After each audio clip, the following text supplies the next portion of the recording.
Yes, good morning, church. Palakpakan natin ang Panginoon. At yes, we're coming to you live. Welcome po sa ating pananambahan today. It's the last Sunday of August. Ang bilis ng panahon, ano?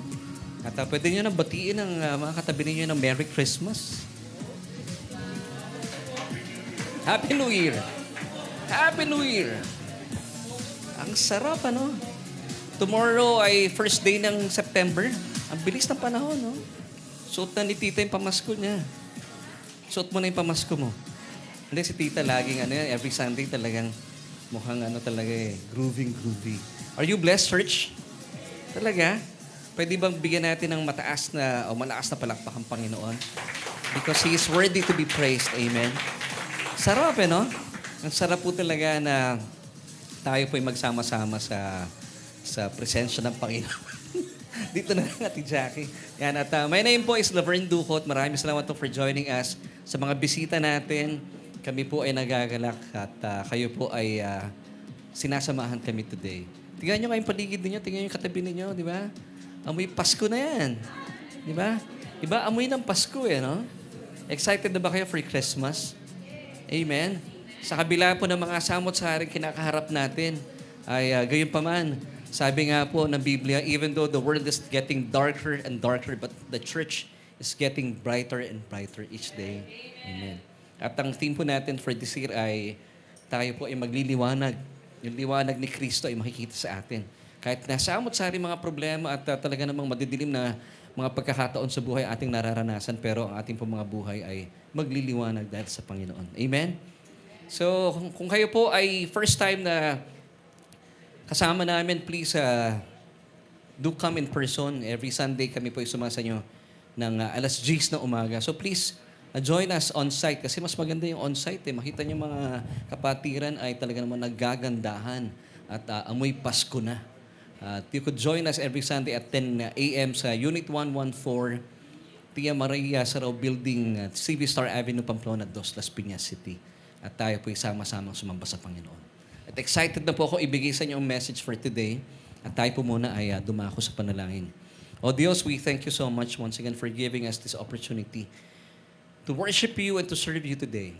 Salamat, Panginoon, dahil kanina pa man sa aming pag-aawitan ay hindi na po magkamayaw ang aming mga puso dahil po sa kagalakan ng iyong katapatan. Dakila po ang inyong katapatan. At dalangin po namin na patuloy po ninyong pamanghain ang aming mga kaluluwa mula sa aming mga pag-uusapan sa umaga pong ito, and that you would use me as your mouthpiece. Nang sa gayon ay mailahad at maipahayag ko po ng maayos ang iyong salita na siya pong magpapalaya sa aming mga kaluluwa na marahil ay meron kami mga pagdududa at mga maling kaisipan. Salamat sa iyo, O Diyos. Salamat, Banal na Espiritu, sa iyong pagbibigay sa amin ng liwanag mula sa iyong salita. At ito po ang aming panalangin na may pasasalamat at pagsamba sa matamis sa pangalan ng aming Panginoong Jesus. Amen and amen. Alam niyo po, since pinag-usapan natin ang ating kalalagayan sa bawat araw, no? Kayo po ba ay naniniwala bilang mananampalataya ay ligtas kayo? Are you saved? Amen. Bagaman meron tayong mga nababalitaan nitong mga nakalipas sa panahon, lalong umuulad yung mga balita hugnay sa mga pagbaha kagaya kahapon. Nakakagulat. Ang igsi lang nung ulan, Pasay, baha. And then sa Quezon City, especially sa Mother Ignacia, kayo ba inabot sa Sa Anonas yun, Tijak? Sila Gab at Maysa, saan ba yun? Marikina ba kayo? Maano ba yun? Mabinaha din kayo kahapon? Hindi, Pero samantala dito sa Las Piñas, ay medyo naranasan din natin at nakakagulat lang sa mabilis na panahon ay tumataas po ang tubig. Kaya nga pag may mga pagbahang ganyan, tinatanong ko pag sinasabi nilang, naku, lagpas tao. Sinong tao? Kasi kung ako yung binabanggit yung taong yung sigurado hindi naman kayo malulunod. Pero kapag kasing taas na ni Gab yan, siguradong lunod ako dyan. Pero nakakalungkot po itong mga nangyayari ito. I believe ito po yung repercussion ng mga proyekto nung araw na nagkasabay-sabay na sinasabi nga nila ay substandard talaga. Kasi nabalitaan natin, pinapanood ko yung interview ni Miss Jessica Soho kay Mayor Magalong ay 40% tama ba ang nakukuha ng mga kontratista kasama ng ibang mga sabi nila ay animo pero hindi na nga animo eh.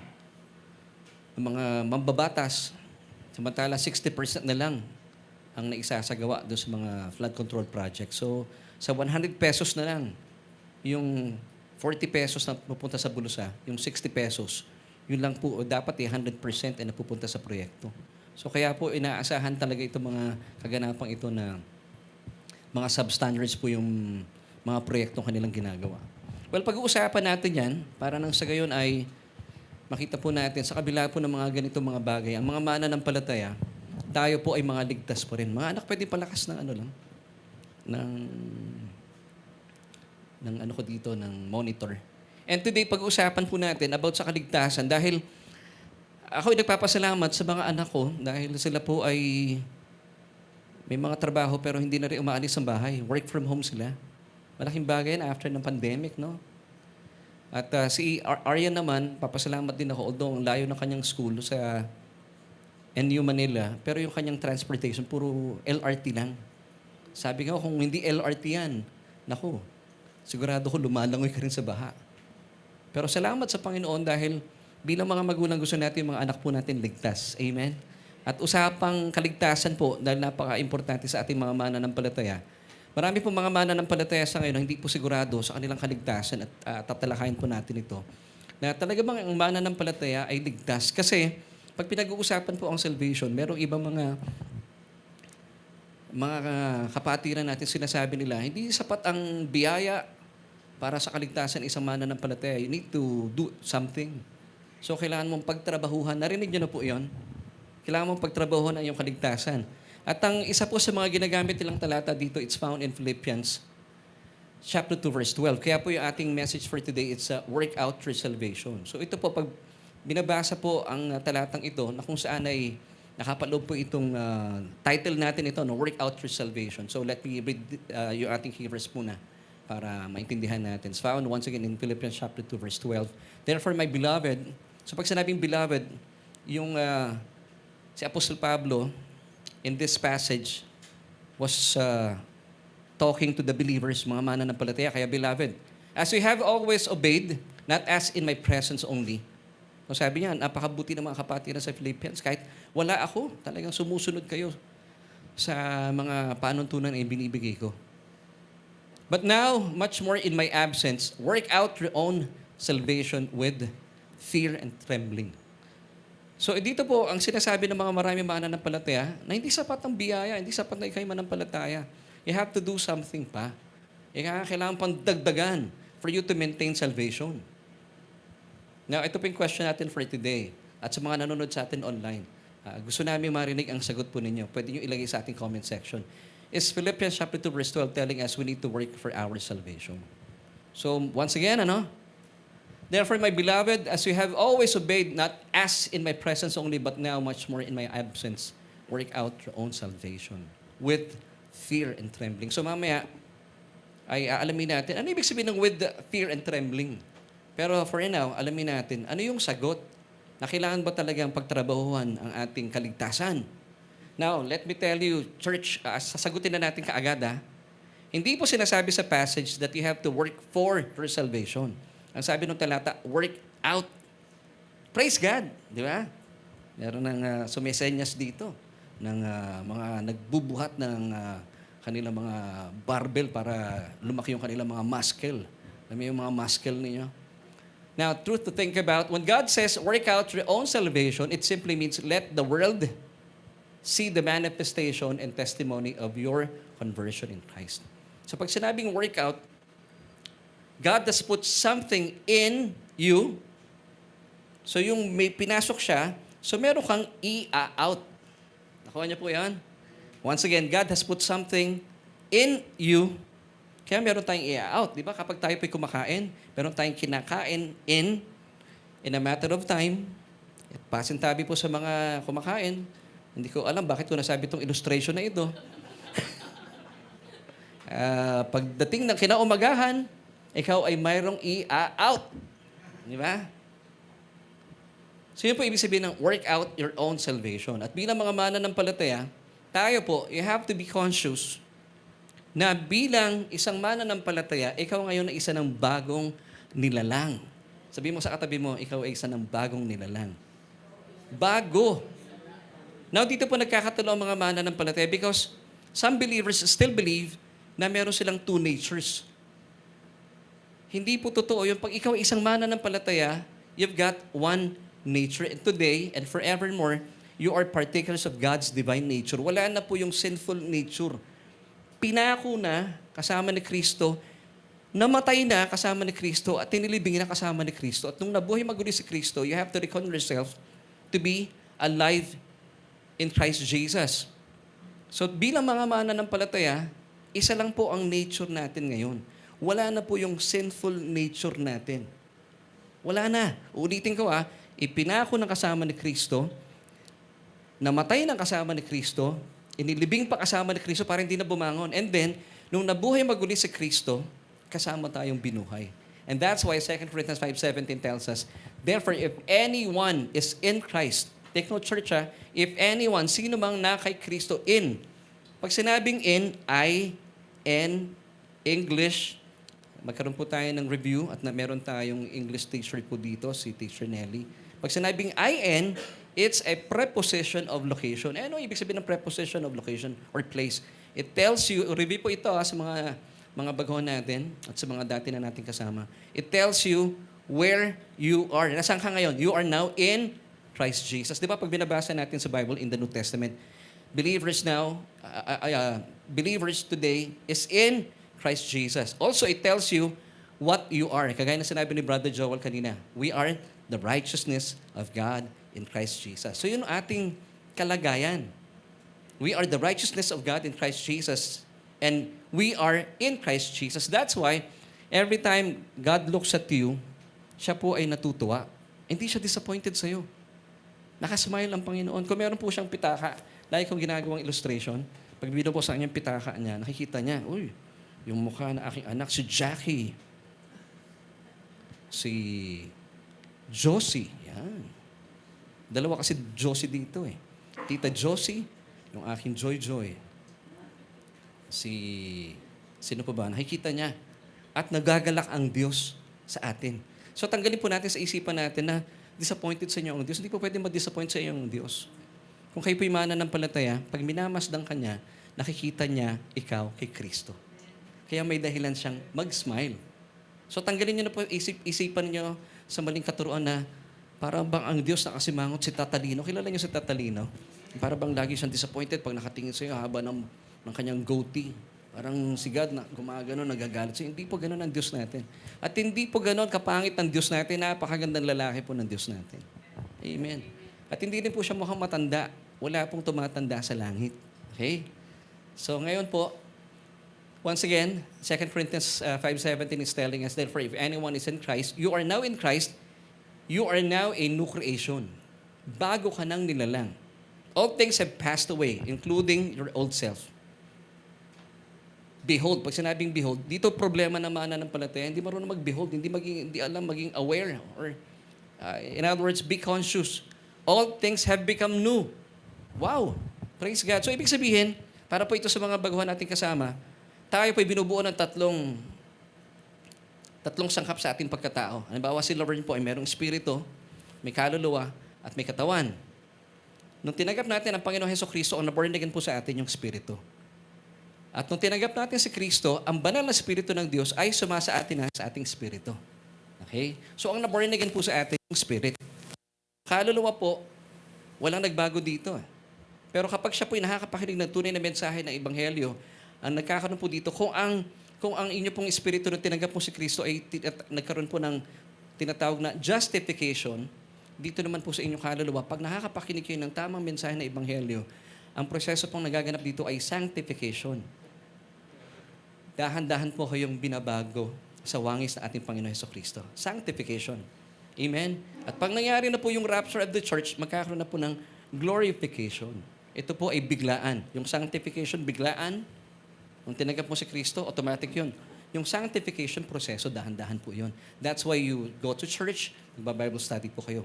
Pero yung glorification, pag nangyari na po yung rapture of the church, in a twinkling of an eye, bago na po yung ating mga itsura. Wala na po yung ating mga abs, yung mga a big stomach. Di ba? Exciting yun. Tingnan niyo yung mga stomach ninyo. Nakatingin kayo sa stomach ko. Tingnan niyo yung mga sarili-sarili ninyong tiyan. May sarili din kayong tiyan eh. Masyado kayo nakafocus sa abs ko eh. Amen? So ngayon, maging conscious tayo. You have to walk in the Spirit. At bilang mananampalataya, huwag mo na binabalikan yung dating ikaw. Huwag kang tumitingin sa iyong flesh, sa iyong laman. Tumingin ka sa anong nangyari sa iyong espiritu. At ito po ang nangyari sa iyong espiritu. Ephesians 1 verse 4, just as He chose us in Him before the foundation of the world, that we should be holy. Pag sinabing holy, set apart, hindi yung mahina magsalita, tapos ganyan maglakad. Hindi po. You are set apart unto God. Amen, church? So, ibig sabihin, hindi ka na pag-aari ng mundo, ikaw ay pag-aari na ng Diyos. You are set apart unto Him. And without blame. Why? Before Him in love. Bakit? Blameless na po tayo. Because God looks at your spirit. Ang ating pong spirit, perfectly perfect. Blameless. Hindi po pwedeng tumira ang banal na spirito sa iyong espiritu kapag ito po ay marumi. Blameless, matuwid, banal, at kaaya-aya sa Diyos. Kaya sabi ng Biblia, you have to walk in the Spirit. Ang problema na maraming mananampalataya, nakatingin lagi sa kaluluwa at sa katawan. Ito pong kaluluwa at katawan nyo, nagkakasala pa rin. Pero sabi ng Diyos, kung paano kita tinitignan, tingnan mo rin ang sarili mo. Holy and blameless before me. In love. Amen. This is you, church. Kaya po galak na galak ang Diyos sa inyo, lalo pag kayo po ay nagsasama-sama tayo sa church, nag-aaral ng kanyang salita. Ephesians chapter 2 verse 10, for we are God's workmanship created in Christ Jesus for what? Ito po ang nature natin, gumagawa ng kabutihan. Hindi gumagawa ng kasamaan. Amen. Mananampalataya po tinutukoy ko ha. Now kapag naintindihan po natin ito, hindi na natin huhusgahan yung mga kontraktor at mga anak ng mga kontratista. At mamaya papaliwanag natin, bakit sila gumagawa na mga talaga naman ginagastos nila yung ating mga taxes. Ang mamahal na mga damit nila. Ako yung mga damit ko, sale lang, mga kapatid. Ang paniniwala ko, hindi naman kailangan mamahalin. Nasa nagdadala yan. Di ba? Mahal nga damit mo, hindi mo naman kayang dalhin. Eh, sayang lang. Pambihira naman yun, no? Pero alamin natin bakit sila nagkakagayon. Amen? Yung mo si Ate Maisa, ang galing magdala ng damit. Wala pang 100 pesos ang suot niyan. Di ba, Ate Maisa? O bigay pa. O. Di ba? Mamaya, marami kaming mga damit dyan na bigay ni Brother Albert, no? O. From US yun.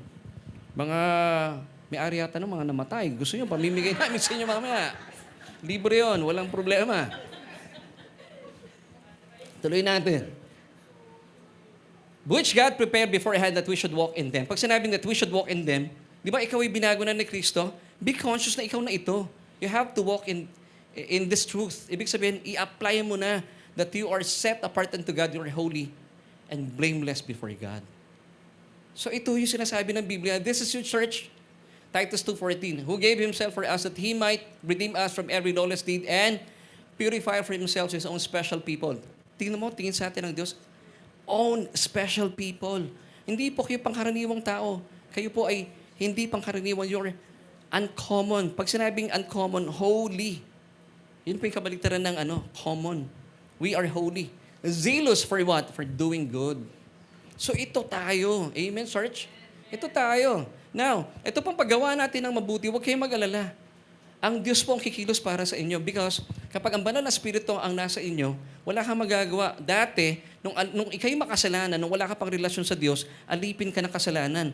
Pag sinabing alipin, kahit ayaw mo, gumagawa ka. Pero ngayon po, alipin na tayo ng katuwiran ng Diyos. Kahit hindi mo gusto, wala kang magawa, natural sa iyo ang gumawa ng kabutihan. Why? Because you are now a slave of God's righteousness. So natural sa atin na gumagawa ng mabuti. So hindi natin gagawin ito out of our own efforts.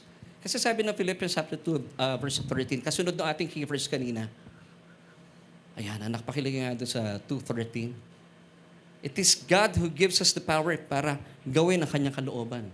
Babasahin ko po dito sa aking Bible ha, mga kapatid. Habang inaayos po nila yung ating PowerPoint. For it is God who works in you both to will and to do for His good pleasure. So wala tayong poproblemahin. Siya po ang kikilos para pagnasahin po natin at gawin natin ang kalooban ng Diyos. Yun ang ibig sabihin nun. So bilang mga nasa biyaya, kapag sinuko mo ang buhay mo sa Panginoon, talaga po napakadaling mabuhay sa biyaya ng Panginoon. Wala hang tatrabahuhin. Ang gagawin mo, hahayaan mo lang ang banal na Espiritu na kumilos sa'yo. Once again, for it is God who works in you both to will and to do for His good pleasure. Amen, church? So ito ka bilang mananampalataya. So pag sinabi nating work out your own salvation, it is a Spirit-led process of demonstrating salvation through the fruit of the Spirit that is in you already. Di ba sabi ko sa inyo bilang mananampalataya, bilang tinanggap mo si Kristo, God has put something in you. Ano nilagay ng Diyos sa atin? Ang kanyang banal na Espiritu. So kapag nasa iyo ang banal na Espiritu, pansinin niyo po, sabi ng Galatians 5, mararanasan natin, pagmamanifest po sa buhay natin, effortlessly, yung fruit, hindi po fruit of the Holy Spirit. Holy Spirit, pero ang kanyang fruit ay iba-iba. Ito po yung magmamanifest sa atin. Amen? Basahin ko lang sa inyo, But the fruit of the Spirit is love, joy, peace, long-suffering, kindness, goodness, faithfulness, and gentleness, self-control. Against such there is no law. And those who are in Christ, or Christ, have crucified the flesh with its passions and desires. Now, para doon po sa natin maintindihan, ano ibig sabihin ng work out your own salvation? Ganito po yan Lahat ng tao, this is an illustration. Lahat ng tao, meron tayong muscle. Yung ibang tao hindi nahahalata dahil mas malaki po yung mga buto nila kesa sa muscle. Amen? Ang tawag sa amin, mga tikling. Yung iba naman, hindi mo nahahalata yung muscle. Alam mo kung bakit? Natatakpan ng taba. Di ba? Ganun ang mga tao. Pero lahat tayo may muscle. Now, paano natin ilalabas itong muscle na ito? Pupunta ka sa gym. Dito po may gym. For example, pupunta ka dyan. And then, you would ask yung gym instructor, sabihin mo, meron ba kayong programa na para ilabas ko yung muscle ko? And then, the gym instructor will give you yung program. At pag sinunod mo yung program na yon, anong gagawin mo? Magkakaroon ng workout. Mag-workout ka na, kaya gumagayan si Brother Junex kanina. Bubuhat ka ng dumbbell. Ano to regularly. So ngayon, as you work out, itong mga muscle mo, unti-unti in due time, lalabas po yung mga muscle mo. Yung dati natatakpan ng mga buto, lumalabas na. Kasi nagbubuhat ka na ng dumbbell. Yung dati natatakpan ng mga taba, dahil nagbubuhat ka na ng barbell, lumalabas na po. Nakita niyo po yon? Ganon din po sa mga mananampalataya. Tayo po bilang mananampalataya, meron na po inilagay sa atin ng Diyos ang kanyang banal na Espiritu. Now, paano po makikita at magmamanifest itong bunga ng banal na Espiritu? Hindi po pwedeng wala kayong isa sa alang-alang. Pupunta kayo sa pastor ninyo, sabihin sa pastor ninyo, meron ba tayong programa para ako'y makapag-workout ng aking kaligtasan? Nakuha niyo po yun? So, hindi sinasabing trabahuhin ang kaligtasan. So, ngayon, pag may programa, for example, anong church ang pwede kong atinan? Nahanap ka ng local church mo.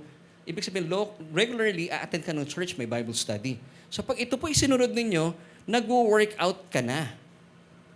Are you getting this, church? So, pag nag-workout ka na, nagmamanifest na ngayon yung mga bunga ng banal na Espiritu na naka-imbak sa iyong Espiritu at dahil nag-workout ka, nagmamanifest po ito sa iyong kaluluwa. Nakikita sa iyong kaluluwa yung fruit of the Holy Spirit. Love. Kita mo ngayon, punong-puno ka ng pagmamahal dahil alam mong mahal na mahal ka ng Diyos. Nakapaloob po dito sa pagmamahal yung kapatawaran din. Kasi alam mong ikaw ay mahal. Di ba sabi ng kasabihan, love people. At kung alam mong ikaw ay may nagmamahal sa'yo, di ba? May nagmamahal ka rin. Alam mong ikaw ay pinatawad. Forgiven people, forgive people. Yung mga taong nananakit kasi nasasaktan sila Hurt people. Pero tayo, dahil alam natin, nag-workout ako, ma-attend akong Bible study, Solution with Laverne Duhon. Every Sunday, nandito tayo sa church, wino-workout natin yung ating salvation. Pinagyayaman. So, nararanasan po sa ating kaluluwa, long-suffering, kindness, goodness, faithfulness, gentleness, even self-control po. Hindi po yan bunga na yung effort. Although ang salita ay self-control, pero ang self-control ay bunga rin po ng banal na Espiritu. Against such there is no law, and those who are Christ's I've crucified the flesh with its passions and desires. Wow! So nakita nyo, kapag kayo po yung sumasama at nakikiayon sa mga programa, hindi po tayo mga Kristiyano wala lang ginagawa. Yung bang, kapag kayo po yung nagbababad sa mga balita sa mga kontratista, mga congressman, hindi kayo lalago talaga doon. Magagalit kayo. Pero dahil kayo po yung nagbababad sa salita ng Panginoon at nakakasama namin kayo every week, you are working out your salvation. Nakukuha nyo, church? Amen? Now, tingnan niyo po ito para balikan natin. Bakit may mga taong gumagawa ng kasamaan? Pinag-uusapan natin mananampalataya. So dahil nasa kanilang banal na espiritu at naghumingi sila ng programa sa Panginoon, sa kanilang mga pastor, ginamit ng Panginoon ng mga pastor at sumasama kayo sa programang yun, na-work out ang inyong kaligtasan. At napapagyaman sa inyong kaluluwa ang pagmamahal, long-suffering, joy, peace, kindness, goodness, faithfulness. Nag-ano rin po ito, nagkakaroon ng manifestation sa inyong mga katawan. Ano po nakikita sa inyong katawan? Kalusugan. Kaya pala lagi ka nakasmile. Pero ngayon, kung bakit may mga masasama sa mundo, dahil kapag ang isang tao po wala pong relasyon sa Panginoon, automatic po nung isinilang siya, nakamit po niya yung kasalanan ni Adan. Whether you like it or not, kayo po isinilang, nakasama po, at minana mo sa dinami-dami na mamanahing kasalanan pa ni Adan. Diba? Romans chapter 5 verse 12 tells us, therefore just as though through one man's sin entered the world and death through sin and thus death is spread to all men because all sinned. Now kapag ito pong pagkakahiwalay ng tao sa Diyos at dahil siya po ay tinanggap niya at minana niya ang kasalanan ni Adan, kapag ito po ay nanatili sa kanyang espiritu, ibig sabihin patay ang kanyang espiritu, bulok ang kanyang espiritu. Para po sa mga baguhan natin kasama. For example, ngipin na lang Pasintabi kung may kumakain. Di ba? Kapag yung ngipin, tatlo, kunwari yung unang ngipin bulok, nadadama yung gitna. Tapos pag nasira yung gitna, nasisira na rin yung susunod. So kapag ang isa pong tao, wala pang relasyon sa Panginoon, automatic po yun bulok ang kanyang espiritu. Patay. Because of Adam's sin. Romans chapter 5 verse 12. Kapag siya po ay hindi tumanggap sa Panginoon, ano po yung nasa sa kanya? Ano yung tinanggap niya? Kung ang Kristiyano po ay may banal na espiritu, ano yung kabaligtaran ng banal na espiritu? Masakit pakinggan pero totoo, no? Yung mga taong walang relasyon sa Panginoon, nasa kanilang espiritu ang masamang espiritu. Kaya patay. Nakakuha niyo po yon? Sabi sa akin dati ni Joe, Bes, baka naman masyadong mabagsik yun, baka naman hindi masamang espiritu. Kung anong klaseng espiritu ang gusto mo? Yung medyo mabait, medyo masama, walang ganun. Hindi parang naniniwala ka rin sa purgatorio. Kasi alam mo na may misis ko, mabait na, Bes, baka naman masasaktan yung mga tao. Yun talaga wala tayong magagawa So kapag hindi banal na espiritu, kabaligtaran na banal na espiritu, masamang espiritu. Amen, church? So ngayon kapag sa taong ito, nananatili pa rin yung masamang espiritu, meron siyang tinanggap. Meron din siyang ilalabas. Ano yung ilalabas niya? Yung mga masasamang pagnanasa ng laman. Galatians chapter 5 verses 19 till 21. Kaya po yung mga kontratista na wala pang relasyon sa Panginoon, natural po sa kanila gumawa ng masama.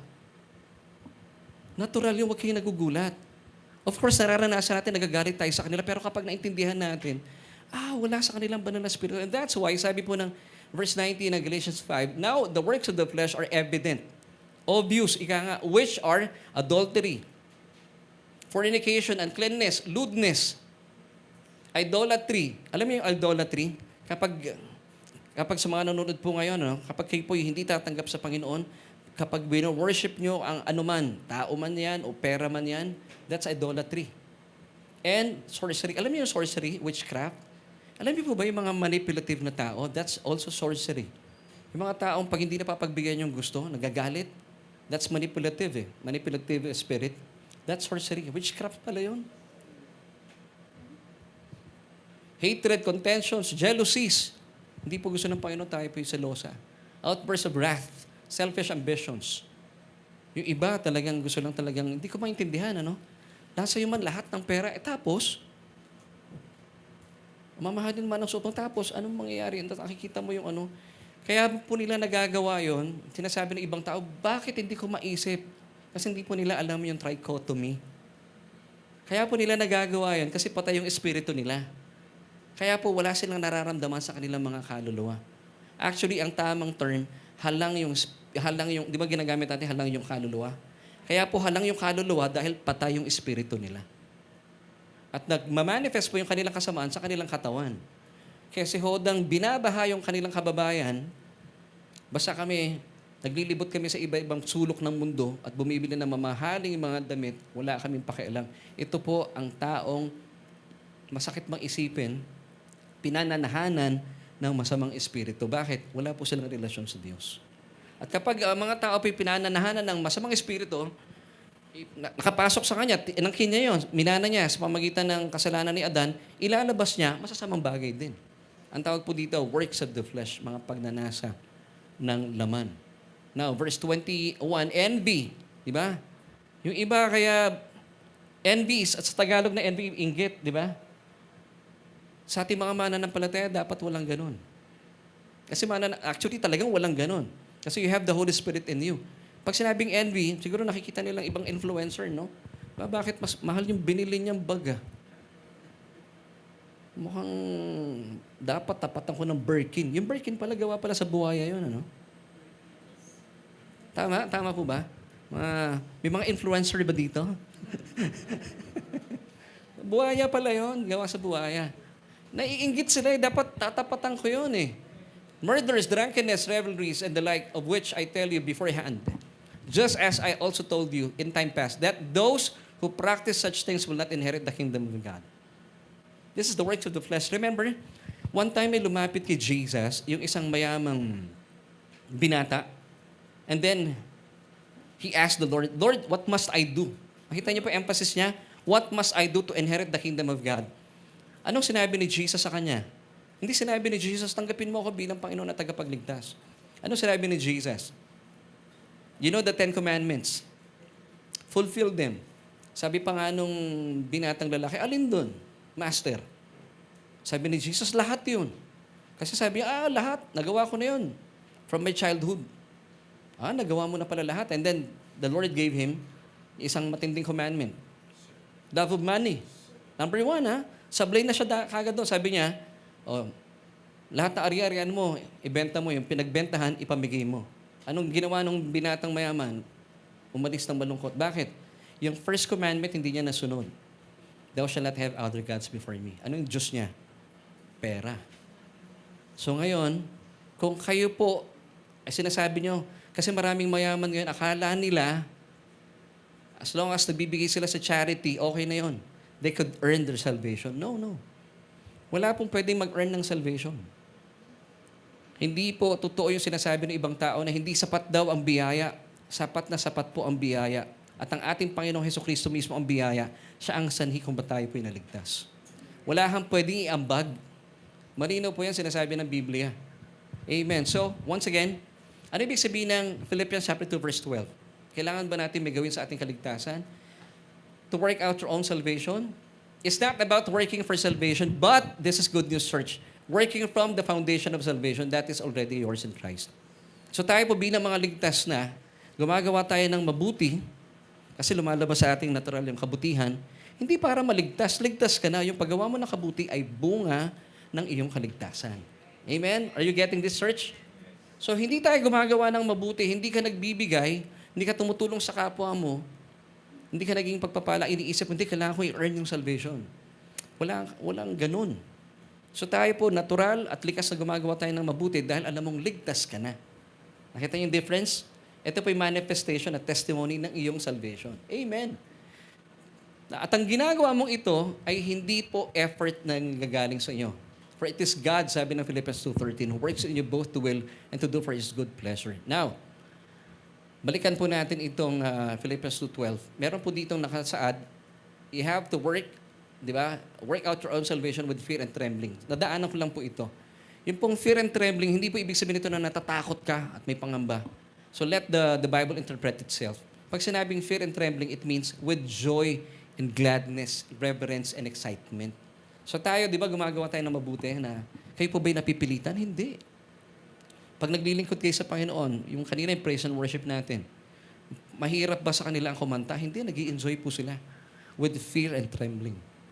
Amen. Jeremiah 33, verse 9b. They shall fear and tremble for all the goodness and all the prosperity that I provide for it. Kayo ba ay matatakot pag nagbigay po ng matinding provision ng Diyos sa inyo? Hindi. So, ibig sabihin po ng fear and tremble with joy and gladness, reverence and excitement. Amen. Now, pag-usapan na po natin, let's go back dito sa sinabi ko kanina that indeed, hindi po natin pwedeng pagtrabahuan na ating kaligtasan. Kasi sabi ng Philippians 2 verse 12 sa mga nanonood sa atin, hindi sinasabing work for your salvation. Work out. Di ba? Work out. Pag pupunta kayo sa gym, ano ginagawa niyo sa gym? Ganun lang? Hindi, di ba? Nag-workout tayo. Yung term natin, yung muscle natin, binibuild natin. Paano? By working it out. Ganon din po tayo. So, wala pong pwede iambag ang sino mang tao sa kaligtasan kasi wala tayong kakayahan. Now, napakadali po ng kaligtasan, pinadali ng Panginoon. Praise God. Praise God. Tayo po'y naligtas, wala tayong iniambag. Amen. Anong sabi ng Biblia? Sapat na po ang biyaya ng Diyos para sa atin. For by grace, sabi ng Ephesians 2:8 and 9, you have been saved through faith. Ito lang po yung ating isinaalang-alang. Tayo po ay sumang-ayon sa Diyos. That's faith. Amen? And that not of yourselves. Ibig sabihin, wala tayong iniambag. It is the gift of God. So, anong ginagawa sa gift? Pag binibigyan ko yung gift, una, pinapaniwalaan. Pangalawa, ano sinasabi mo? Magkano yan, pre? Ginagano mo ba yung nagbibigay ng regalo sa'yo? Hindi. Subukan mo akong bigyan ng regalo, Tibet. Papaniwalaan ko yan at tatanggapin ko yan. Subukan mo next Sunday. Papatunayan ko sa'yo. Hindi ko babayaran yan. Tatanggapin ko yan. Di ba? Ganun ang regalo eh. All you have to do, believe it and then receive it. And then use it para yung nagbigay sa'yo natutuwa. Amen? Verse 9. Not of works lest anyone should boast. So, hindi po ito pinagtrabahuhan nang sa gayon, pagdating natin sa langit, wala tayong pagyayabang sa Diyos. Amen? Ay, bro, bakit ka naligtas? Laki na binibigay ko sa church. Eh, paano yung mga walang naibibigay? Dahil wala pa silang maibigay. Hindi sila maliligtas. Kita nyo, napakabuti ng Diyos. So tayo po ay naligtas because of what Jesus has done on the cross. Kaya po tayo pinagyayaman natin dito. Ang kaligtasan ay biyaya. Pag sinabing biyaya, in English, grace.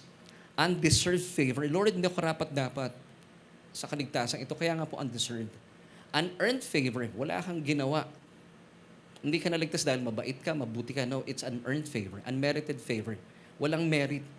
Hindi ka binigyan ng punto ng Diyos dahil marami kang binibigay sa simbahan. Hindi po.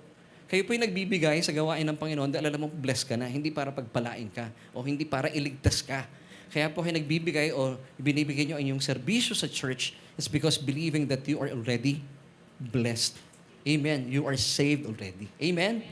Now, pagyamanin natin mga kapatid may mga nagtatanong, mahirap bang maligtas? Yes. Kung sarili nating kakayahan ang gagamitin natin. Kasi wala tayong kapangyarihan talaga to save ourselves Romans 3:23, for all have sinned and fall short of the glory of God.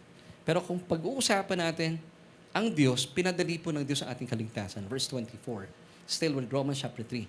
Being justified, alam niyo yung justified? Made righteous. Ibig sabihin, pag nakikita ka ng Diyos, walang nakikitang blame o mansya ang Diyos sa'yo. Being justified or made righteous freely. Take note, freely, libre. Wala kang binayaran. By God's grace, through the redemption that is in Christ Jesus. Amen. So paano ang sistema ng kaligtasan? At marami po mga mananampalataya, akala nila napakahirap maligtas. Napakadali lang po. Just have to, sabi ng Romans 10 verse 9, you have to confess with your mouth the Lord Jesus Christ and believe in your heart that God has raised Him from the dead, you will be saved. Ito po yung kailangan natin magsalita because this is how the spirit of faith operates. Hindi pwedeng naniniwala ka lang. You have to use your mouth. Speak it out. Tingnan nyo yung verse 10, susunod na verse. For with the heart, one believes unto righteousness, and with the mouth confession is made unto salvation. So mahalaga po, binubuksan natin ating mga labi. Amen? Now, let's go back to verse 9. Tingnan niyo po yung word dito na confess. Sa Tagalog, ang confess, ang mindset natin, sisi. Di ba? Sisi. Tawagan din to ng mga babae, di ba? Oy, sisi. Iba naman pala yun. Iba pala yun. So, confess. Napakayaman ng Greek word. Ang Greek word po ng confess ay homologio. Galing po ito sa dalawang salita. Homo, it means the same. Logio, to say or to speak. Kaya homologio. Pag sinabing homologio, that's confess. Agreeing with God's truth. That if you confess, ano pa ibig sabihin nito? Sabi ng Diyos, nung kayo po yung mga unbelievers pa, ikaw ay makasalanan. Now, you are agreeing with God's truth. Yes, Lord, makasalanan po ako. Sabi ng Diyos sa'yo, kailangan mo ng anak ko para maligtas ka. Yes, Lord, I agree with you. That's confession. Homologio. To say the same thing or to agree. Nakukuha niyo po ayon, church? So, yun ang ibig sabihin ng confession. Hindi sisi ka lang ng sisi. Oh, makasalanan. Hindi ganoon. Sabi ng Diyos, kailangan mo ng anak ko para iligtas ka. Yes, Lord, I believe you. Amen. Ganun kasimple. So, pinadali po ng Diyos ang kaligtasan. Hindi na po tayo papahirapan pa. At kapag kayo po ay naligtas na, dahil tinanggap nyo at nanampalataya kayo sa mga tinapos na gawa ni Kristo, this is good news, church. Hindi mo na kailangan i-maintain ang salvation mo. Walang ganun. In other words, hindi mo na kailangan pagtrabahuhan ang kaligtasan mo dahil pag ligtas ka na, you are forever saved. Now, paano natin masasabi ang isang tao ay tunay na saved? Yung totoo pong mananampalataya at tunay na ligtas, habang tumatagal ang panahon, pabuti ng pabuti ang kanyang mga pagkilos. Hindi yung tipong, nung dati, siya ay gumagawa ng kabuktutan, nagnanakaw sa gobyerno, mga 10% lang. Tapos naging born again. Abay, nung naging born again, mula sa 10%, 15% na yung nangungurakot. Tumagal, 20, 30, hindi po tunay na mananampalataya. Di ba? Dapat ganun, ang pagbibigay na lang ng tithes. Bigay kayo ng 10, tapos umuunlad. Ay siya nga pala, speaking of tithes, alam niyo po yung upuan dyan? Maganda yung upuan dyan 20% tithes siya. Pinapaalam ko lang 20, next week, magiging 30 na yan. Doon, 10 lang pa rin, hindi magbabago. De joke lang po So, ibig sabihin, may manifestation ng pagbabago. Dating nagnanakaw, si Mr. Dukot dating nandudukot, nung binago ng Panginoon, naging born again, hindi na siya nandudukot. Nagtatrabaho na siya at kumikita ng tama. Amen. Yun po yung tunay na mananampalataya. Amen, church? So, may manifestation. Now, kapag kayo po, itong binabanggit ko, dati mainitin ang ulo mo, nananapak ka kaagad, nambubulyaw ka, pero nung tinanggap mo ang Panginoon, unti-unti, di ba, proseso, sanctification, dahil wina-work out mo ang salvation mo, naintindihan mo nangyari sa iyong espiritu, nagkakaroon ng pagbabago ng anyo sa iyong kaluluwa at sa iyong physical na katawan, nakikita mo yung transformation. Believing that you are now in Christ Jesus. Amen. So may pagbabago. Hindi yung dating magagalitin ka, ngayon talaga naman, nasagi ka lang, nananaksa ka na. Hindi po tunay na mananampalataya yun. Pumapatay na, hindi po ganon. Dati pag nasasagi ka, nagmumura ka. Pero ngayon pag nasasagi ka na, praise the Lord. Pero may dugo yung nasagi sa'yo. So nakita natin transformation, church. Amen? Now, etong kaligtasan ito ay manifestation ng tunay na ligtas. At kapag kayo po'y ligtas, papaliwanag ang buhay mo. Makikita mo nagbabago ka at nagbabago ka. Alam ni Mrs. ko yan noong araw Ako po isa sa mga pinakamainit na ulo. Pag ako po ay nakikinig ng radyo, mahilig ako makinig ng radyo noong araw kay Ted Filon. Para bang feeling ko, co-host ako ni Ted Filon. Talaga naman pagod na pagod si Mrs. ko noon. Sabi niya, paano ba to? Lagi kang nagagalit. Lagi kang galit sa gobyerno. Yun ako Tapos, nagkaroon ako ng enlargement of the heart. Sabi ko, hindi maganda to. So, nakikita niyo po yun. Yun pala, hindi pa ako mananampalataya. And then, kami po'y kinatagpo ng biyaya na paano. Makikita naman po ng mga kaibigan nyo, lalo ng mga asawa ninyo, nagbabago po kayo. Now, this is good news. Kapag kayo po'y binago ng Panginoon, dahil kayo ay mananampalataya, ang kaligtasan yan, hindi na po mawawala sa inyo. Amen? Amen. Ako nung araw, pag bumibili ako sa restaurant, tapos medyo suplado yung crew, ay talaga, alam ni Mrs. yan. Kagaya nung bumibili ako ng siopaw sa Chowking. Kasi sabi ko, siopaw, asado, ganun pa eh, mabait ako mag-ano eh. Nung sinabi sa akin, so in-order niya po eh, binigyan akong jargon, JA1, ganun. Wala akong pakialam sa JA1 mo, basta asadong siopaw kailangan ko. Ganun kainit ulo ko nung araw. Pero ang biyaya po ng Panginoon, it is God who will give you the willingness and the passion to do His will for His pleasure. Amen. Philippians 2:13. So, walang effort, nagbabago ka talaga. Wala kang magagawa eh. That's the power of the Holy Spirit. At itong kaligtasang ito ay lalo pong magmamanifest po sa inyo, umuunlad ng iyong buhay. Alam na mga ano ko yan. Sabi nga nila, Daddy, no, dati pati tricycle driver, inaaway mo. Kagaya nung sumakay kami mula sa, saan ba yun ma? Sa may Casimiro, hanggang papunta ng, yung school nila Aves, yung sa may C5, abay nung araw, 50 pesos. Sabi ko, baka naman ikaw ang kaya talagang inaway ko yung pala yun naman talagang singil. Sabi ni Aves, Daddy, yun talaga singil dito. Natatakot yung mga anak ko sa akin. Sabi nga nung mami ko nung araw, siguro kaya kang ginawang malit ng Diyos eh. Kasi kung lalong malaki ka pa, baka lalo ka napapaaway eh. Alam ng Panginoon. Salamat sa Panginoon. Now, pag-usapan natin, ang salvation ba nawawala? Kasi may nagsasabi, nawawala ang salvation. Now, I'll be giving you John chapter 10, verse 28. Dito po, magbibigay ako ng konting panahon.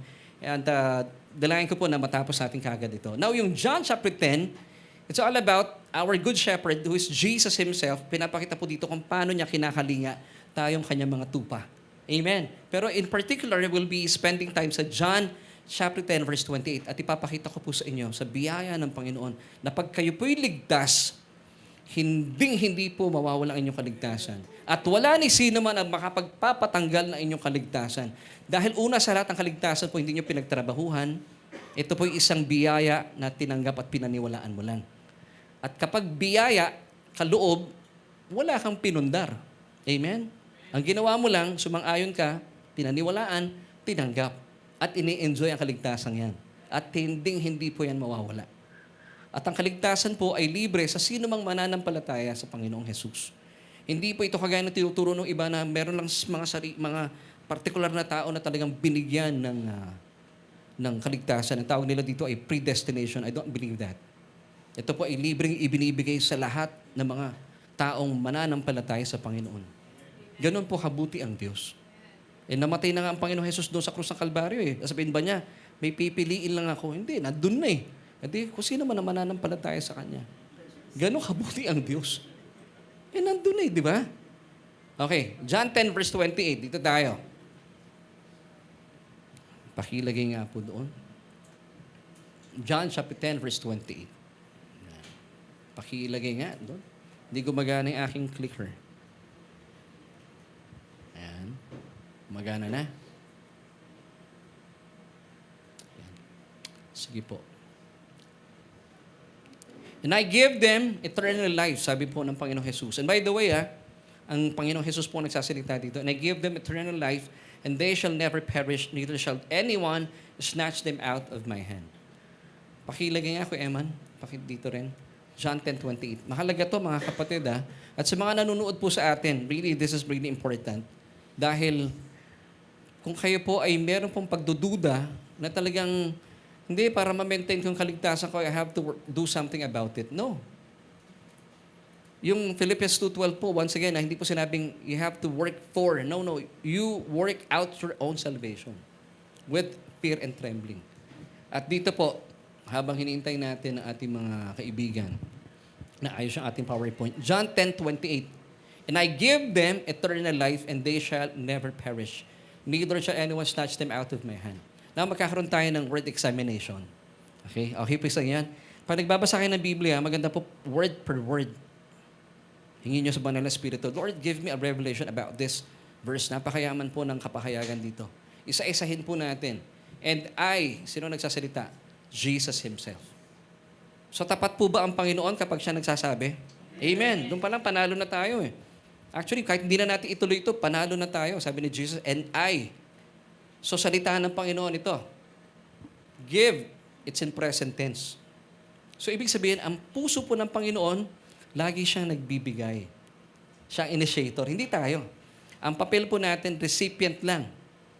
Napakasarap pong trabaho natin nun. Tumatanggap ka lang at bigay na bigay ang Diyos.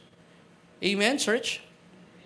Sabi ng, maisingit ko lang, sabi ng sabi ng Hebrews 6:14, kung hindi ako nagkakamali, surely blessing I will bless you, and multiplying I will multiply you.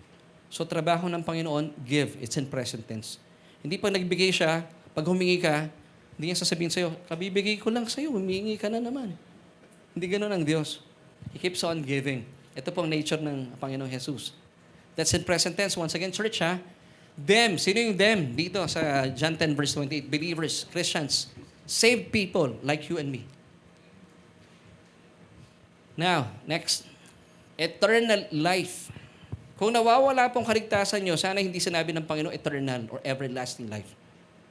Kung kayo po, mga nanonood dito, kung naniniwala kayo na ang kaligtasan ay pwedeng mawala, huwag niyong binabanggit ng John 3:16.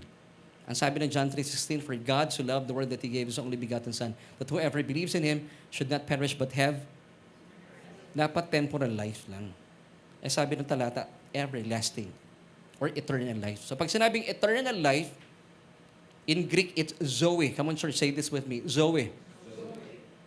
Hindi po ito yung television network ni Brother Eddie. Pinangalanan lang doon. Okay? Zoe. Ibig sabihin ng Zoe, God's divine life. God's kind of life. So ibig sabihin, sabi ni Jesus, I give them eternal life. Zoe. God kind of life. Pag sinabing God kind of life, ang Diyos ba nadidepress? No. So ito po yung buhay na ibinibigay sa atin ng Panginoon. Amen? Yes. Amen. So, pag kayo po ay nalulungkot, keep on receiving God's Zoe life. Amen? So, bilang mananampalataya, nasa sa atin na po ito. Dati po, nung tayo po wala pang relasyon sa Panginoon, meron lang tayong bios life, yung physical life. Pero nung tinanggap natin na Panginoon, we have this spiritual life, Zoe. God's divine life. It's in us already. Amen? Church? And they shall, it's in future tense. So, ibig sabihin, ang bigay po ng Panginoon, ang kanya pong pangako, hindi lang para sa araw na ito, until sa future. Wow! Amen? Shall never, naalala nyo last Sunday, ano ibig sabihin ng never? Ume. Double negative strengthening the denial. So sinasabi ng Panginoon, never talaga. Hindi talaga kailanman. Certainly not, never, ever. Not at all perish. So hindi raw tayo mapapahamak. Is that good news, church? Amen. Neither shall anyone, yung pong word dito na any, in Greek it's tis. Pag sinabing tis, indefinite pronoun. Meaning, without gender. So kahit sino pa yan. It can be any person or any being or anything, even si Satan. And no one, sabi dito, and shall anyone snatch them out of my hand. So wala, even si Satan is not able to snatch us from the hands of Jesus. Amen, church? Now, the word snatch, kaya apelido namin ay biblical. Sa Tagalog, dukot, di ba? Nung araw, naalala ko, pinapangalanan ako ng mga kaklase ko, Laverne Snatcher. Sabi ko nga sa Panginoon. Tapos yung middle initial ko pa, M. Kaya sinasakyan ko na lang, Laverne, anong middle name mo? Mando, bakit? Talagang tinatayo ako nung araw yon. Now, ang mabuti dito, maisingit ko lang ano. Napatunayan ko yung napangasawa ko, mahal ako talaga. Oo. Ikaw ba magka-apelido ka ng dukot, papayagan mo ng Tita Lona? Ang ganda ng apelido niya, Maranan eh. Pinagpalit eh. So, biblical po yung name namin. Ay, apelido ko, Dukot. In Greek, it's harpazo. Ano naalala niyo sa harpazo? Rapture. Catch away, pluck, pull, or take away by force. So, wala ni sino man na pwede kang hablutin sa kamay na ating Panginoon. Them out of my hand. That's Jesus' hand. So, nasa pag-iingat tayo ng Panginoon. Now, may nagtanong, paano kung tumalon ako? Walang ganun. Nasa pag-iingat ka ng Panginoon, tatalong ka. Now, this is good news before we end. Ang John chapter 10, hindi po natatapos sa verse 28. Meron pang 29. At 30. Praise God. Now, Kung may kakilala kayong mas malakas pa at mas makapangyarihan pa sa Diyos, siguradong mawawala pong kaligtasan natin. That's for sure. Pero buti na lang, sinagot po ng verse 29, na walang mas hihigit pa sa Diyos. Dahil siya na po ang pinakadakila at pinakamakapangyarihan. That's good news, church. Verse 29, sabi ni Jesus, church ang Panginoong Jesus po nagsasalita dito, my Father, sino po yung kanyang Father? The Almighty God, who has given them to me. So mismong ipinagkatiwala tayo ng Ama sa ating Panginoon Hesukristo. So yung Father na tinutukoy dito ng ating Panginoon is greater than all. So praise God, ibig sabihin, wala pong makakasnatch, makakadukot sa atin sa pag-iingat ng Panginoong Jesus at ng kanyang Ama sa langit. At ang mabuti dito, pagdating sa verse 30, nagkasundo at nagkaisa sila ng kanyang Ama. Amen? Sabi ng Diyos sa kanyang anak, isusugo kita. And Jesus is God's will in action. Isinakatuparan lang ng Panginoong Jesus ang kalooban ng Ama. At nung napunta siya dito sa lupa, ibinigay niya ang kanyang sarili. Bakit? Nagkakaisa po sila ng Ama sa layunin. Kasi ang mahirap po dito at tagilid po yung ating salvation kung hindi sila nagkakaisa. Ang sabi ng Diyos sa kanya, bumaba ka, iligtas mo sila. Sabi ng anak, ayoko nga. Lugi naman tayo dyan, tay. Hindi ganoon ang ginawa ng Panginoon. Sabi ng verse 30, I and my Father are one. Pwede yung palakpakan natin ng Panginoon? Wow! Nagkakaisa sila. Amen. Buti na lang. Hindi po ba sobrang nakakamangha ang kalooban ng Panginoon? Alam niyo po, bakit nagkakaisa sila? Nailigtas ka? Because He loves you so much. Amen. Sabi ng Diyos, ikaw lang anak na isisilang, magdurusa, hanggang kamatayan. Ang sabi ng Panginoong Jesus, buong puso niyan tinanggap yun. Because He loves you so much. Amen. So mga kapatid, sige, palakpakan po natin ng Panginoon. Imagine niyo po ito, gaano kayo ka-secure and sure sa inyong kaligtasan. You are sure and secure sa inyong salvation. Nasa kamay ka na ni Jesus. Verse 28. And no one, sabi doon, no one can snatch you from my hand. And then sabi ng verse 29, nasa kamay ka pa ng Ama, who is greater than all. So, nakaganon tayo sa kamay ng Panginoon. Wala ka nang kawala. You know why? Because selyado pa tayo ng Banal na Espiritu. Di ba pag sineselyuhan tayo, wala nang hangin yun eh. Walang masamang espiritu makakapasok para kunin o pasingawin yun. Selyado po tayo ng Banal na Espiritu. Ephesians 1:30. In Him, in Jesus, you also trusted. See? Kailan po nangyaring kaligtasan natin? When we put our faith in Christ. After you heard the word of truth. Kaya po importante, nag-a-attend kayo ng Bible study, nag-church po tayo regularly. That's working out your salvation. Ano po napakinggan natin? The gospel of your salvation. It's all about Jesus and His finished work on the cross.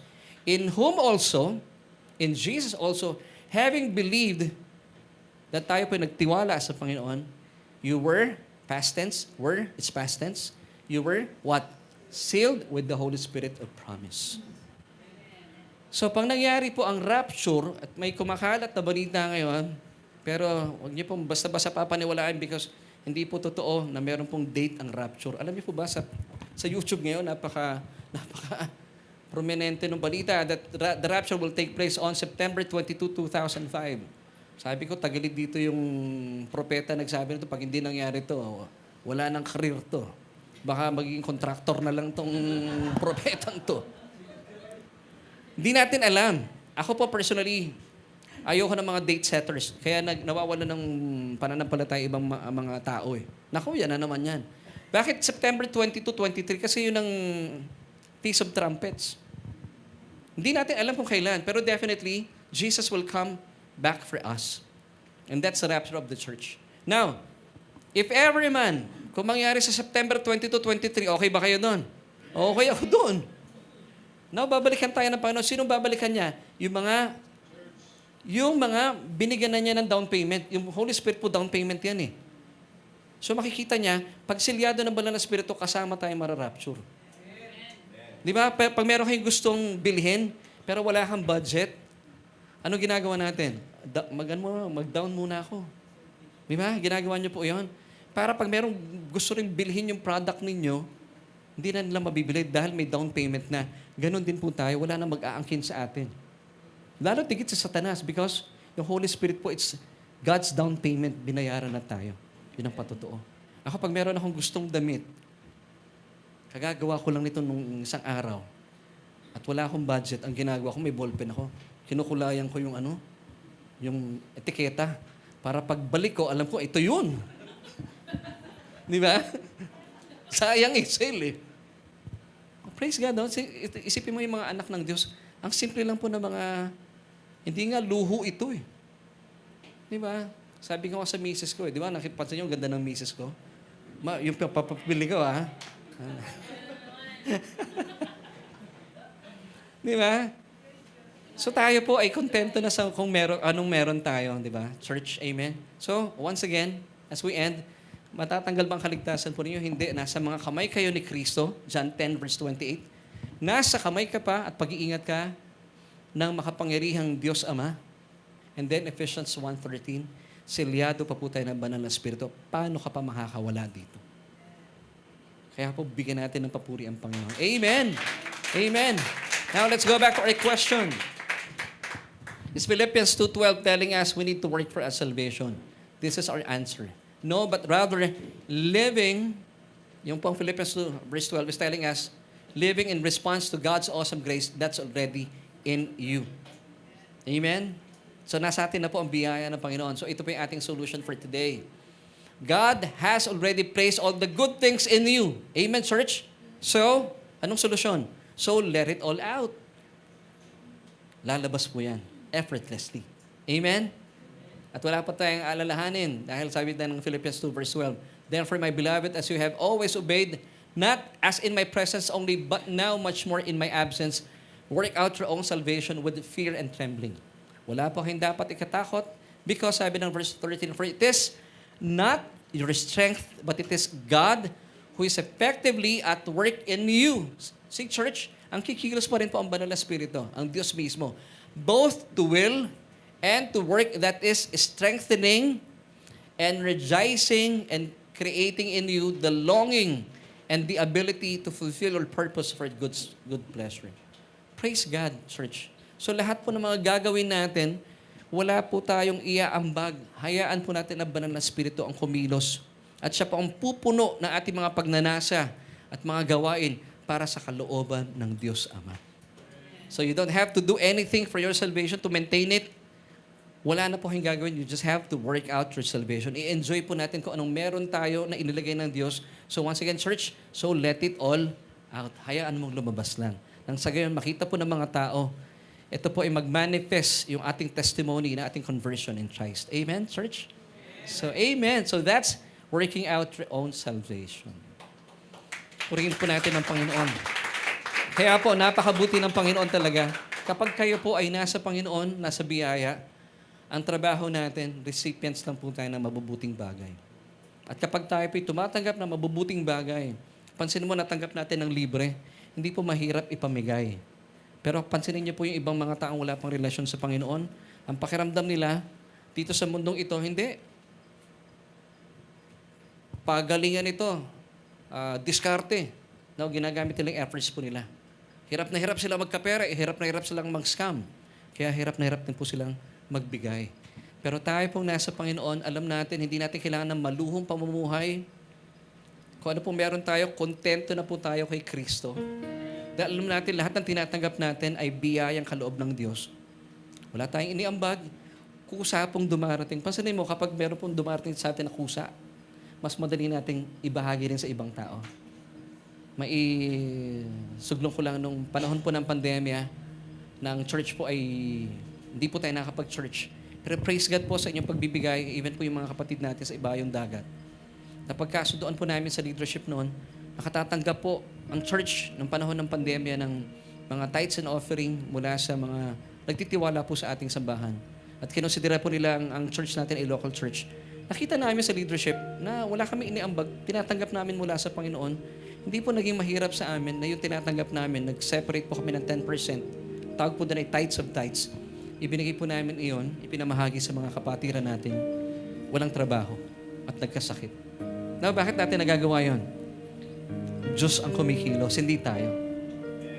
Now, kaibigan, kababayan, kung gusto po ninyo maranasan itong, o sino man po dito sa ating church, if it's your first time to join us, at gusto mong tanggapin itong banal na spirito na sadyang kikilos sa inyong mga buhay effortlessly, at masayang karanasan na mamuhay sa ilalim ng biyaya.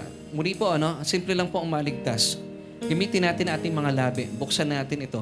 Kaalinsabi ng ating mga puso. Once again, sabi ng Romans 10 verse 9 that if you confess with your mouth, so you have to confess. You have to agree with God. Kailangan mo si Kristo. And believe in your hearts that He was raised from the dead, you shall be saved. That's simple. So I'll be praying for you, and then pray this prayer with me. Magpipray po ako, sabayan niyo po ako. Buksan niyo po inyong puso at paniwalaan na buhay si Kristo. At kayo po'y maliligtas. That's simple. Sabihin niyo po ito. Kung sino man po dito ang gusto magkaroon ng relasyon sa Panginoon. O Diyos, kinikilala ko po ang aking sarili. Sadyang walang kakayahan at kapangyarihan na iligtas sa aking buhay. Kaya naman, Jesus, tinatanggap kita at kinikilala kita bilang aking Panginoon at tagapagligtas. Dahil naniniwala po ako na sa iyong kamatayan sa krus ng Kalbaryo, winakasan na ang kasalanan ko. At makalipas sa 3 araw, ikaw ay nabuhay na maguli.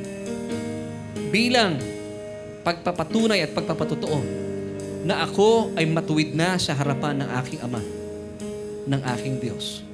Salamat po, O Diyos, sa iyong kaloob na kaligtasan na sadyang hindi po mawawala sa akin kailanman.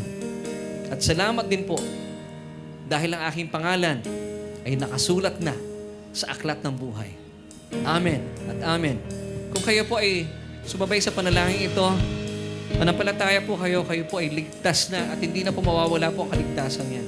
Dahil nasa kamay po kayo ng Panginoong Jesus, kayo rin po ay nasa kamay ng Kanyang Ama, ang ating Ama, at silyado pa po tayo ng Banal na Espiritu. So, wala ni sino man, even po ang kalaban, ang diablo, na kapag tatanggal na yung kaligtasan. Ganun po tayo pinagpala. Amen. So, welcome to the family of God. Church, tayo po tayo. At sa ating pong pagpapatuloy, tayo po ay umawit muna ng pasasalamat sa Panginoon sa Kanya pong inihatid sa ating kaligtasan. Amen, church? Are you blessed, di ba? We are greatly blessed and highly favored. At habang inaawit po natin ito, bigyan natin ng pasasalamat ang ating Diyos at ang ating Panginoon Hesus Kristo.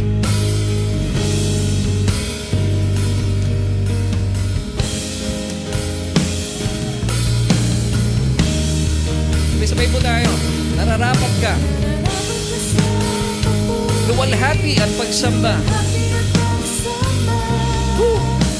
Jesus, ika'y dakilain magpakailanman. Nararapat ka sa papuri. Luwalhati at pagsamba. Tataas ang ngalan mo, Ama. Come on, church. Buksan po natin ating mga labi. Nararapat ka sa papuri. Luwalhati at pagsamba. Jesus, ika'y dakilain magpakailanman. Minsan pa, nararapat ka sa papuri. Luwalhati at pagsamba.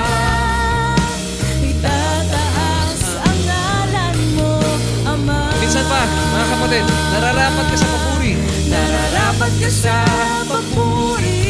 Luwalhati at pagsamba. Jesus, ika'y dakilain magpakailanman. Nararapat ka sa papuri. Luwalhati at pagsamba. Itataas ang ngalan mo, Ama. Oo, itataas ang ngalan mo, Ama. Itataas ang ngalan mo, Ama. One last time, search. Itataas ang ngalan mo, Ama. Hindi po po ba marapat itaas ang pangalan na ating Ama? At buti na lang, church, tayo po'y pinagyayaman ng salita ng Panginoon. At kapag kayo po ay nakikinig ng salita ng Panginoon, you are working out your salvation. Praise God. At sa pagkakataon pong ito, hayaan po natin na purihin natin at ang ating kaluluwa ay magbigay ng pagsamba sa Diyos sa kanyang kabutihan sa ating mga buhay. O Diyos, marapat po kayong papurihan dahil napakabuti mo, ikaw po ang nakaisip at ideya mo ang krus ng Kalbaryo. Salamat po sa katubusan na aming mga kasalanan sa pamagitan ng iyong anak na si Jesus. At salamat din, O Diyos, dahil hindi po natatapos dito. Dahil naisin mo every single day, kami po ay tumanggap mula sa iyong anak na si Jesus. Kaya church, this time, samantalahin po natin ang pagkakataon. Ano man pong mga bagay na nagpapabigat po sa inyo, nagbibigay ng kalungkutan, ibigay natin lahat sa Panginoon. At dahil ligtas ka, naniniwala ka, napapakinggan ng Diyos ang bawat panalangin ng iyong puso. Amen. Come on, church, open your mouth. At sabihin natin sa Diyos ang lahat ng ating mga kabigatan.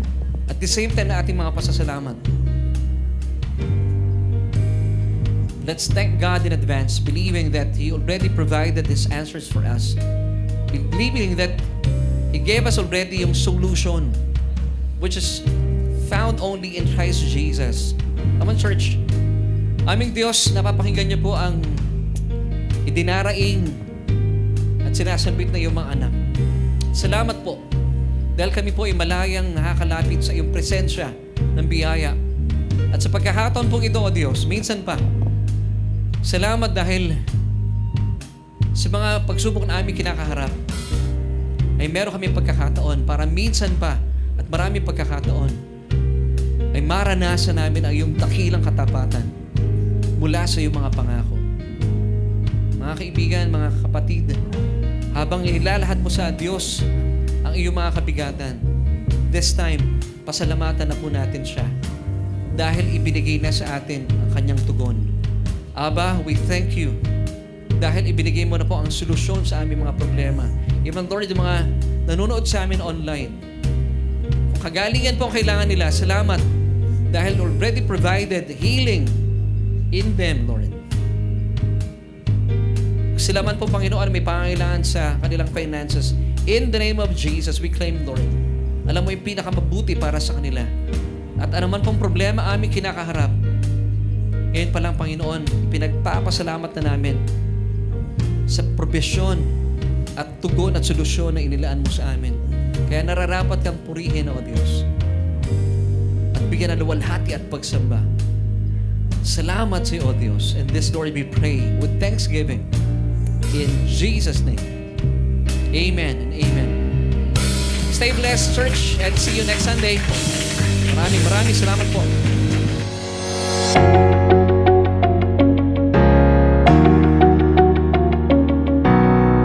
Amen. We thank you, Lord, for fresh revelations today. I learned a lot. How about you? Let us know down in the comments below your favorite takeaways from today's message. Let us continue to honor and worship our Lord Jesus through our giving of tithes and love offerings. However, let me remind you that your tithes belong to your home church. And if you are new here at Solution Grace Church and you consider us your home church now, here are the ways to give your tithes and love offering. You can see it here on screen on how you can give. You can get our account number, or if you are outside the Philippines, you can scan the QR code of our bank account. Thank you for being a faithful tither and a generous giver. As we prepare to give to the Lord, let's lift our phones and I will pray for you. Heavenly Father, we thank you that we can give to you. In this form of giving of our tithes and offering, we honor and we worship you. We believe that this is not about us, but you alone. And I declare blessing and favors on us today and in the coming days and weeks. In Jesus' mighty name, amen. Thank you for joining us today on our Sunday online worship celebration. My name is Bettina, and we hope to see you next week. Keep this in mind. We are greatly blessed, highly favored, and deeply loved by God.